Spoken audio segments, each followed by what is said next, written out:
Em 1963, o senador Arnold de Mello, pai do Collor, participou de um tiroteio no Senado onde ele tinha como objetivo matar um outro senador, Silvestre Péricles, no que resultou na morte de dois colegas senadores, quando na verdade existia mesmo, era uma rixa entre eles, Aaron e o senador Silvestre Péricles.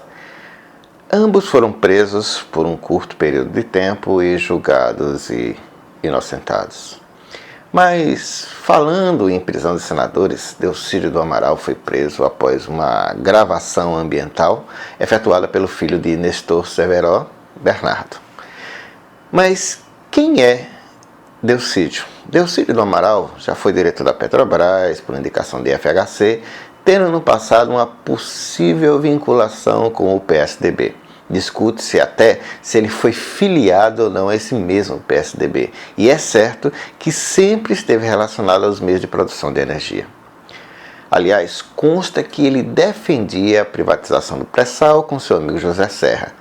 É senador eleito pelo PT e era o líder do governo no Senado Federal. Ganhou projeção nacional por presidir a CPI dos Correios, que culminou com um mensalão, e ganhou críticas do próprio PT sobre a maneira como conduziu isso tudo. Ele, na época, mesmo sendo do PT, foi festejado pela imprensa pela sua imparcialidade. Delcídio do Amaral foi flagrado em uma gravação de crime tentado, ou seja, ele foi flagrado conversando com algumas pessoas sobre a possibilidade de ajudar na fuga do Nestor Severo, este com delação premiada em andamento, quando forneceria sustento à família do mesmo, e essa guarida teria um preço: evitar que o Severo viesse a delatar o próprio Delcídio e o banqueiro André Esteves junto ao STF. O negócio não vingou e, aliás, o filho do Severo gravou essa conversa comprometedora e entregou para as autoridades policiais, no que resultou na prisão do senador, seu assessor, e o advogado Edson Ribeiro. Politicamente, Delcídio está arruinado e uma cassação parece inevitável. Se seu crime tentado não foi bem sucedido, a estratégia por trás desse plano revela elementos devastadores sobre a sua conduta, que está relacionada à quebra de decoro parlamentar. Mas e sobre a sua prisão? O Supremo acertou? Segundo a Constituição Federal, artigo 53, parágrafo 2º, um parlamentar somente pode ser preso em flagrante delito de crime inafiançável. Delcídio foi enquadrado numa nova lei, a Lei 12.850 de 2013, a Lei das Organizações Criminosas, especialmente quando se fala que é crime integrar organização criminosa, que seria o crime permanente, e foi acusado também de embaraçar a investigação de infração criminal sobre essa mesma organização, né?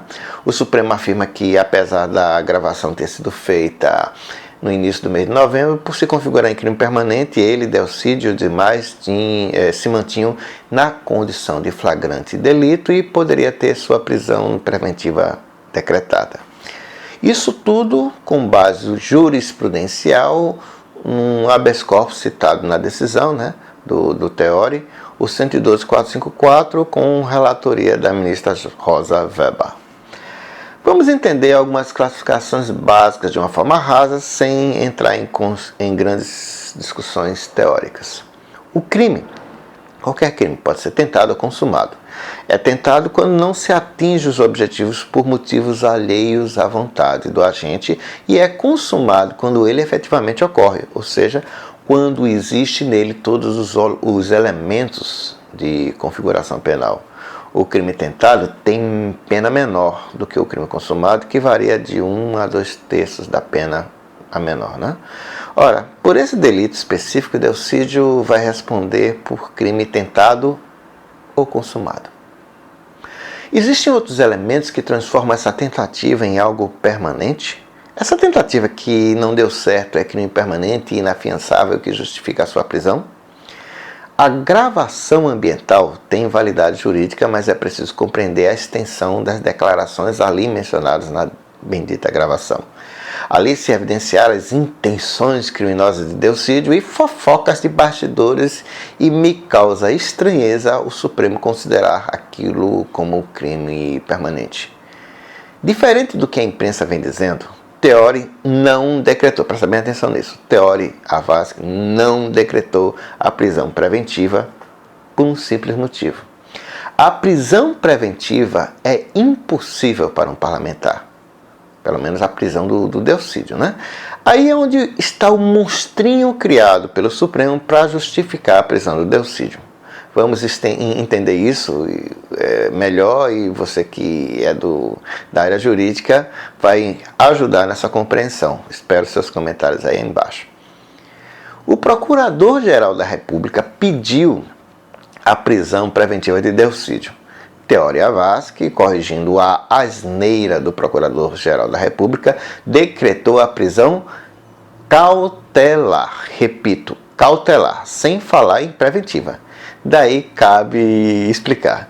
São 3 as espécies de prisão cautelar, quais sejam a prisão em flagrante, a temporária e a preventiva. O que é mais aberrante é que não se decreta a prisão em flagrante. Não precisa, porque flagrante é flagrante. Qualquer estudante de direito de uma faculdade bem vagabunda sabe disso. Mas foi preciso o Procurador-Geral da República construir com o Supremo essa ideia de prisão cautelar em flagrante e preventiva para prender Delcídio. Veja, um deputado somente pode ser preso por crime inafiançável, e esses mesmos crimes, né, estão relacionados no artigo 323 do CPP. Veja lá, tem uma relação. Ele cometeu algum daqueles crimes? Não. Então, qual a base alegada para a prisão? A alegação é que o artigo 324 do CPP, inciso 4, autoriza... Inciso 4. Autoriza isso, pois lá diria que, uma vez presentes os requisitos da preventiva, conforme o artigo 312 do Código Penal, pode-se caracterizar o crime como inafiançável e, portanto, caberia a prisão não somente para os crimes previstos no 323, mas para qualquer crime. Pensa bem. A lei penal é de interpretação restrita, não se faz analogia com o código, hermenêutica sim, mas analogia não.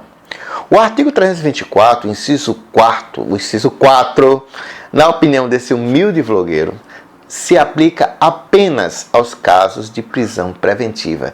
E se preventiva não cabe a um senador, não se aplica.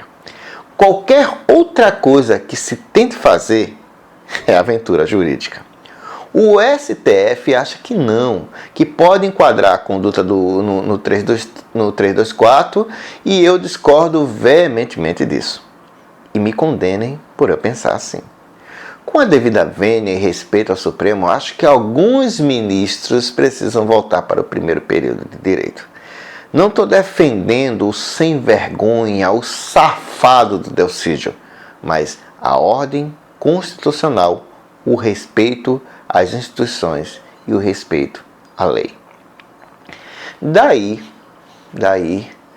passo a crer que, por Delcídio mencionar 3 nomes divinos, pois mexer com deuses é complicado, quais sejam Theori, Toffoli e Gilmar, alguma coisa precisaria ser feita, pois eles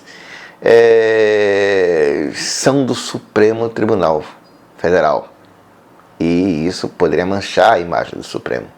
Me parece que, apesar de Delcídio relatar fatos gravíssimos, muitos, inclusive, são bravatas.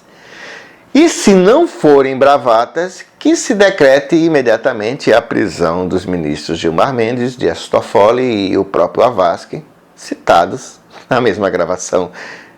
E que se descubra quem são os demais ministros que, segundo Delcídio, seriam facilitadores no processo contra Severo.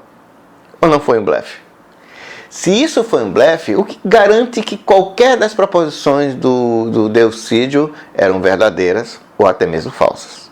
Olha, a ministra Carmen Lúcia, que chegou a citar em seu voto aquela passagem vergonhosa da Regina Duarte, da pregação do medo e a resposta do PT, com a esperança vencer o medo, falando em cinismo e outras abobrinhas, mostrou que, além dela possuir viés político, ressalta mais uma vez, em minha opinião, o seu despreparo técnico.